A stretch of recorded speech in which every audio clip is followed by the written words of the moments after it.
youth represent the most dynamic segments of a national population. As future leaders, innovators, and workforce participants, they hold immense potential for driving economic growth, social change, and national development. However, this potential can only be realized when the right structures, opportunities, and support systems are in place, particularly through well designed policies and active governmental support. In many countries, youth continue to face challenges such as unemployment, poor access to quality education, lack of entrepreneurial support, mental health issues, and exclusion from political processes. Government, through robust policies and target programs, play a critical role in empowering youth by ensuring access to education, skill development, healthcare, economic opportunities, and participation in government. Hello and welcome to Youth Hub. I am Chunk Anamel Joseph, and in the studio with me today is the founder of the Caleb Danladi Foundation, who is a very passionate individual, a passionate person that sees the need to help in assisting the government, not only in Nigeria, I mean all around the world, to see how youth can grow in different aspects of their life, personal life, entrepreneurship, and a lot more, even their place in the government. So before we go into details of what we had today, let's quickly go on a break. We'll return shortly.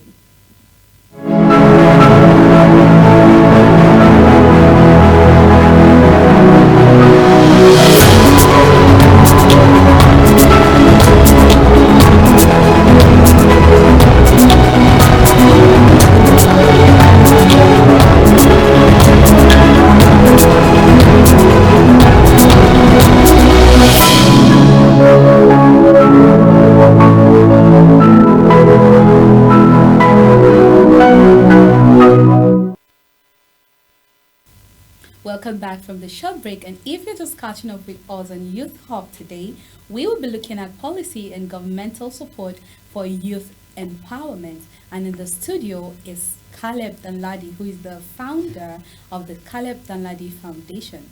Thank you for joining me on the program Youth Hub today. Thank you very much for having me, and good afternoon, viewers.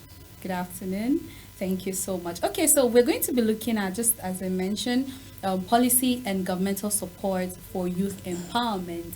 And it is where I feel one of the strongest things that you hold dear to your heart: youth, entrepreneurship, rendering help to both women and children. So I would want to just ask you a personal question now. What really, push you to be so passionate about the youth and the week generally? Okay, thank you very much. I'm passionate about youths and women and also the vulnerable member of the society. So because of this vision, I established this foundation to see how I can reach out to this particular group of target audience. So I grew up in a society where there are a lot of inequalities. Some people don't have access to work. Some people don't have access to quality education. Some people also cannot go to school due to their financial challenges. Right. So I have the background knowledge of all the challenges they are passing through. So I made it a point of duty that if I have the resources, I should be able to lift these certain people from what they are passing through. For instance, some people have the potentials, but they don't have the opportunity. Some people also have the opportunity, but they don't have the potentials. So we have to look at the way out of it. We have to be able to empower those people who have the potentials and don't have the opportunity. Right. That is why we focus more on the youths. If you look at youths today, form a large demographic of the country. More than 60% of our population are below the age of 25. Right. And also women also form a large demographic of the country today. And they are also the most vulnerable people in the society.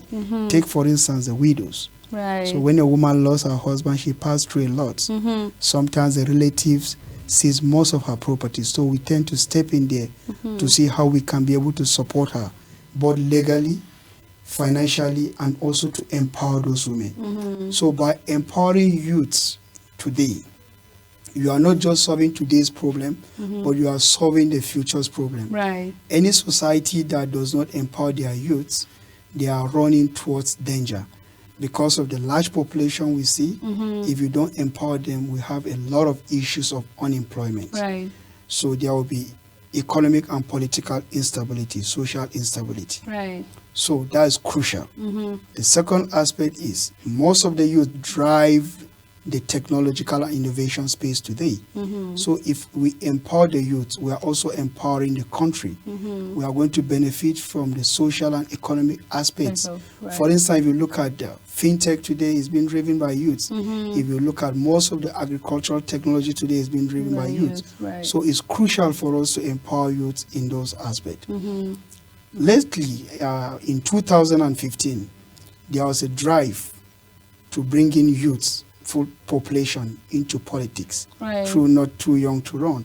So if you look at our political space today, we have a lot of young people that are actively participating in politics, and their voice are being heard. So that is a political will from the government, and that is the right step in the right direction. So establishing this NGO has actually helped us to reach out to a large number of youths, and we strongly believe that if we empower them, if we equip them, we are going to empower the entire country, because they will contribute to reduce unemployment, they will contribute to GDP of the country, they will contribute to economic prosperity of the country. Yes, and also insecurity is going to drop down. A lot of youth goes into drugs today and alcohol because they don't have anything to do. Honestly. You know, over the weekend, I visited a community to hold a focus group discussion with youths. And one of the youth told me that, sir, if you empower us, we will stop drinking alcohol, we will stop drinking. We don't have anything to do. That's why we are drinking. Of course. So if you empower these youths, you are going to reduce a lot of insecurity issues. You are going to address the challenges of drug and alcohol today in the society. You are going to address the challenges of mental health issues today, because a lot of youth, they goes into depression because they don't have jobs, because they don't have something to do. So they wake up in the morning, there's nothing to do, you'll be thinking. There's a popular saying, an idle mind is a devil workshop. So if you don't do something, you know, you'll just be thinking negatively. Of course. So if we empower this population today, I think we are going to build a prosperous nation. But it's not only about empowering them. There's two different things. Empowerment and entrepreneurship, they goes hand in hand. So they should be able to innovate, then entrepreneurship will be able to take them to another level. So we need also to encourage our youth on innovation, because the world is going digital today. So we need to also encourage them, we need to support them, we need to provide them with the necessary favorable environments, such as policies, finance, access to market. They are quite crucial for our youths to excel in today's world. Okay, so I think I was going to talk about the policy design itself even before you mentioned. But then before we go into policy design and its effectiveness on how we can improve this youth empowerment now, coming to, like, you know, encourage the government and also encourage the youth to want to go into that. So let's quickly go on a very short break. And when we come back, we're going to be looking at the policy design and effectiveness.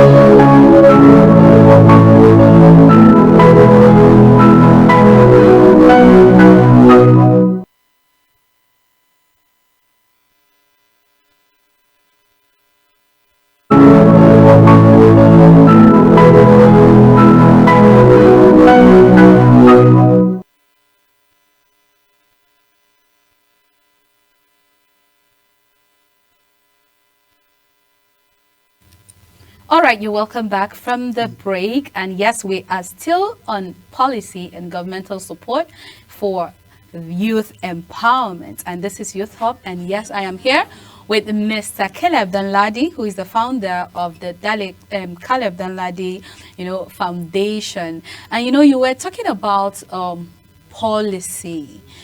And, it is very important for us, in general, I am a youth.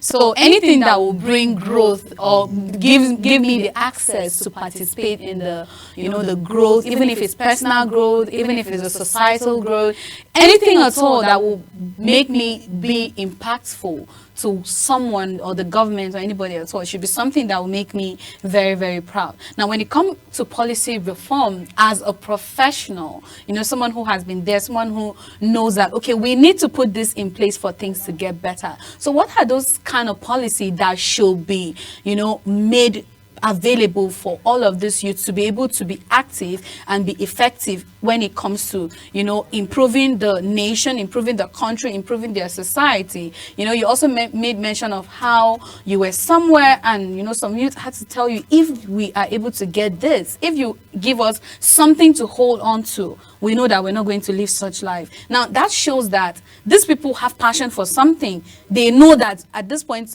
we are not doing anything. We are almost useless, and we need to make our life useful. So where can the government come in to make these reforms active in the country at the moment?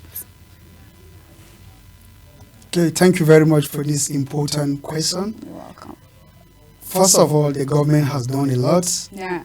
If we look at the history of youth development in Nigeria and skill acquisition, empowerment, the government has shown a lot of political will. Right. So let's start from the creation of the Ministry of Youth Development. Before, it used to be Ministry of Youth and Sports. Now it's strictly Ministry of Youth Development. It shows a political will from the government. So it shows that they have youth at heart. Yeah. Right? Yes. There are also a lot of policies that have been done. Previously, you go to a village and you find a lot of youths are there sitting idle. Right. Oh, you ask them, what are you doing? He will say, oh, I've written JAMB, but I have admission, but I don't have money to pay for school fees. Right. So if you look at now, we have the NELFON, the student loan, which is one of the right step in the right direction, which means you don't even need finance, but you can go to school, even you are from a poor background. So empowerment doesn't have to do with only handwork or skills. Even going to school, you will learn a lot of things, education. So the government has shown political will. Now you can simply apply for student loan. Even if you are from a poor background, you will be able to go to school.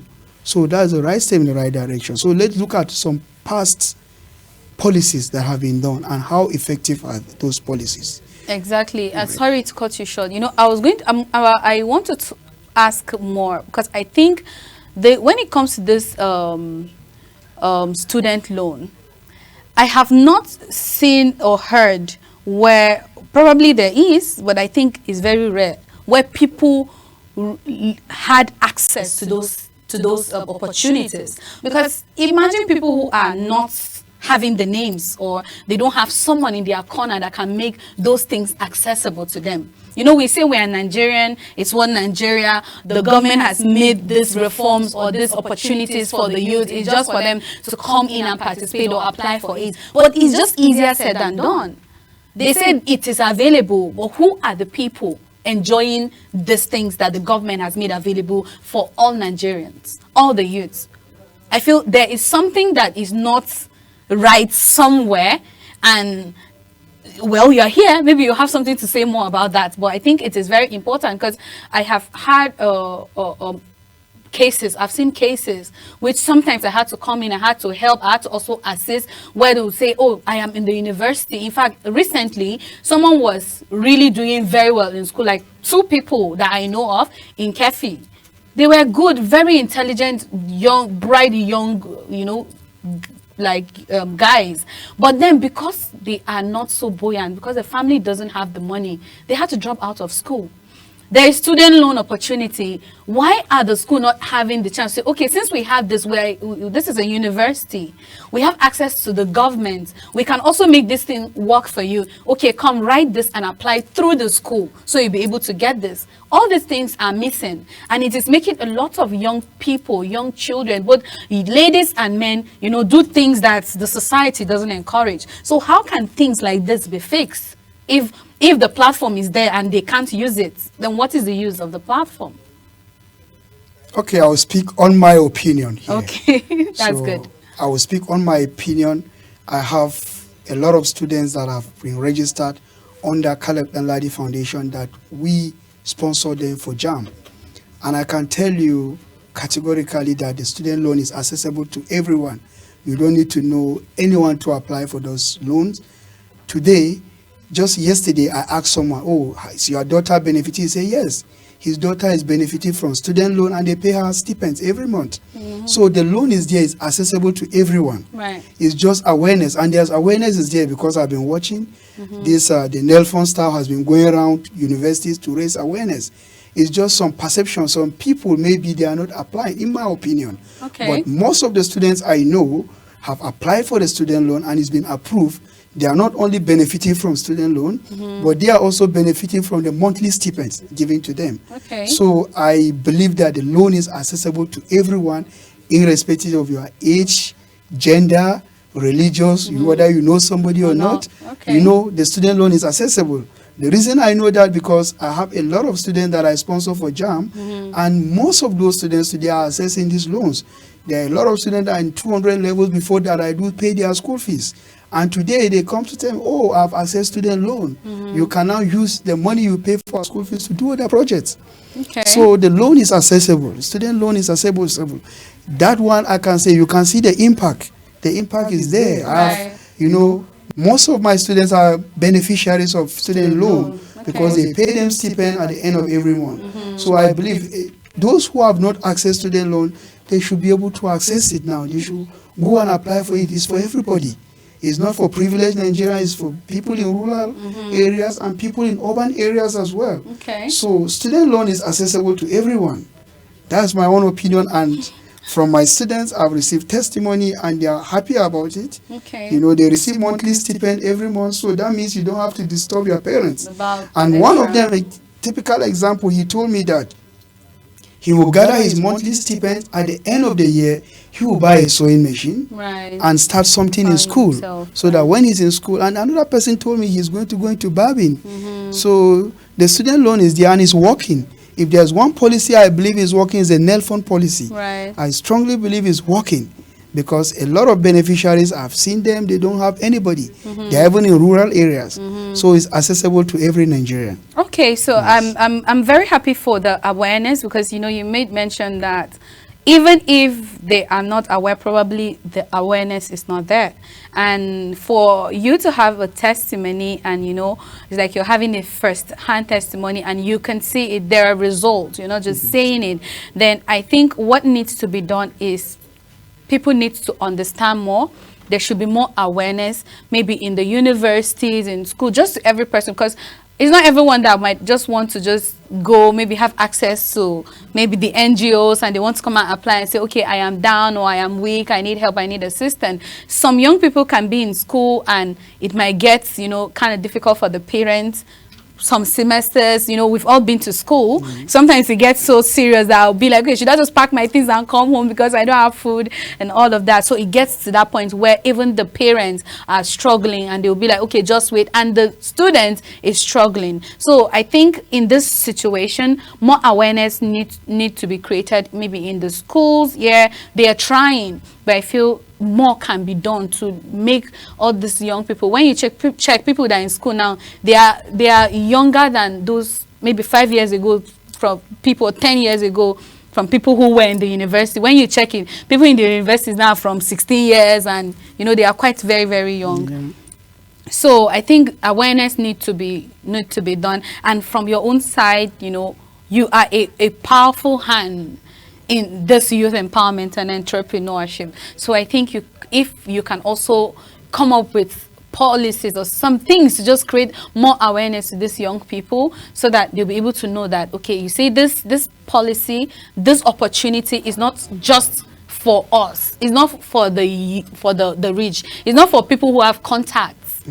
It's for all Nigerians, whether you are in the bush or you are even in a hole or wherever you are. When you come out and you ask, you apply for it, it's going to be granted to you. So I'll talk briefly about the awareness. Okay. So I've been watching televisions and I've seen a lot of awareness about the Nelfon. So I've seen Nelfon staff going to universities to raise awareness. They've been moving. I watch it in the news. I watch it in social media, which I believe they have done a lot in terms of publicity and awareness. What about those that are not in the universities? The television the awareness has been raised. I give you an example today. Last week I was in the village, and then I had a group of youths where I used to have engagement with them. It's more like coffee breaks engagement with them, where I tend to hear their own problems and then listen to their problems and then look at possible solutions to their problems.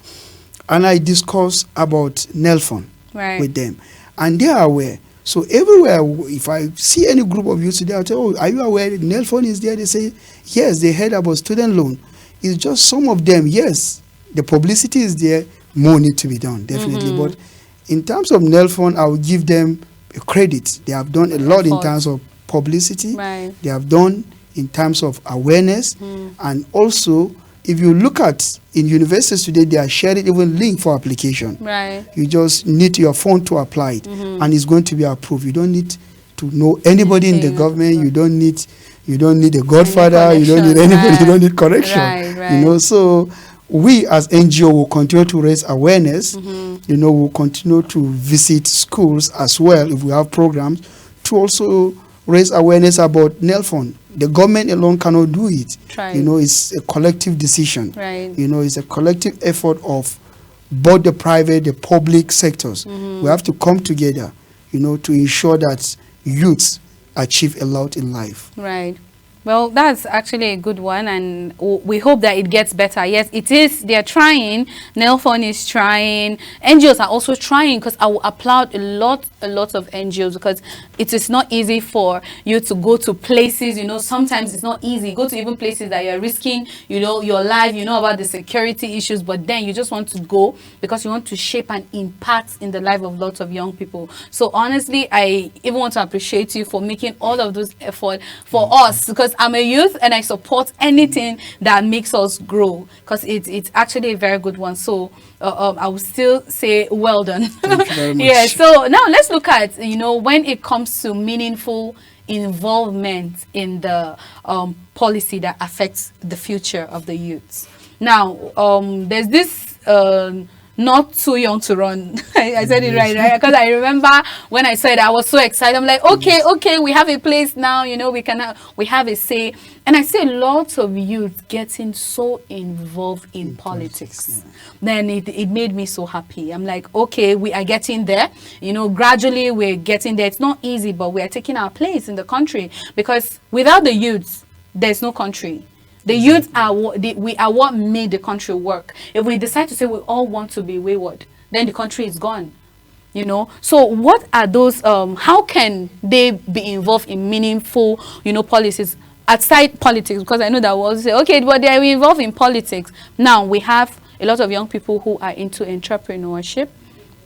When you ask 70% of Nigerian youth, and in fact, I'll say 99%, even when they're having like a white collar job, they're entrepreneurs.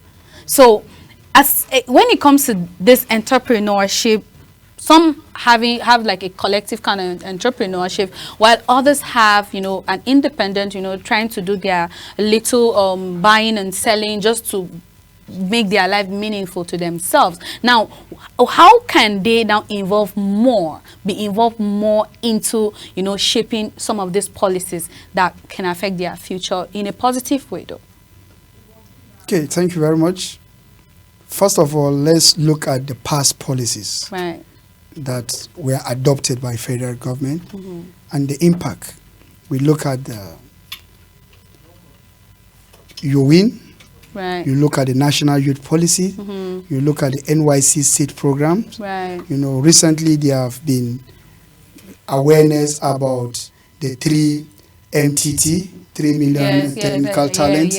You know, other organizations like NIDA have been training youth on digital innovation. So a lot has been done. The civil societies and the non-governmental organizations are also doing a lot about youth. Now let's look at how youths will be involved in decision making. first and foremost is through politics. You know, not too young to run is there. A lot of young people are in House of Representatives, Right. Senate, State House of Assemblies. And if you look at the demographic today, a lot of young people have been appointed as commissioners. Yes. But at state level, the Minister of Youth today is also a youth. True. You know, previously you have a Minister of Youth that's an Yes, old person, but it's true. a young person. So we have youths in the table. Right. We have youths in decision making at all tiers of government today. They are involved in Parliament, you know, in State House of Assemblies. There they can make decisions. Right. You know, when there's Federal Executive Council, we have youthful population, youths also there. The Minister of Youth is there to sit Right. to also make that decision. So youths are involved in decision. But what I will encourage our youth to participate actively in politics. I'll also employ our youth to also come up with solutions. Right. Very important. Innovative solutions to problems. Look at the problems you have in your society. Right. Do you have problems that have to do with water? Do you have problems that have to do with electricity? And then bring up innovative solutions. True. When you bring up innovative solutions, you will be known. You'll be known. You will be known, and you will be able to provide solutions. Right. And then right there and then, some of your solutions can be adopted to some policies Very that will correct. improve the well-being of societies Right. today. So youth have to be involved in politics. Youth have to be involved in innovation, because innovation moves the world forward. Right. If you look at, you used to have Nokia before and Kodak, where Yeah. people snap. They are no more today. True. Why? Because they did not innovate. Right. So the world is revolving. So if you don't innovate, the chances of you failing is there. True. The world is moving through AI today, artificial intelligence. In social media today, you can be able to air your view. True. So that is innovation. Right. So you don't also have to go into politics, but there are other ways you can be able to contribute. You can join several NGOs and serve as volunteers. True. And when meetings are being held, you can be able to air your views. Oh, we can be able to do this in this way. We can be able to do this in that way. Right. Oh, I have an idea. This is how policies are being done. I have volunteers who have come up to me to advise me. I think we should be able to focus more on children between the age of 6 and 13. Right. We have an initiative now called STEM, Science, Technology, Engineering, and Mathematics. Right. We focus more on rural children. So I have people that come up to tell me, oh, you can focus more on this particular area. We have noticed that they fail JAM. Most of them don't pass JAM because they are not literate. Right, So right. they contribute. So we have tailored some of our policies Into towards ITC, where Right. people can be able to understand JAM.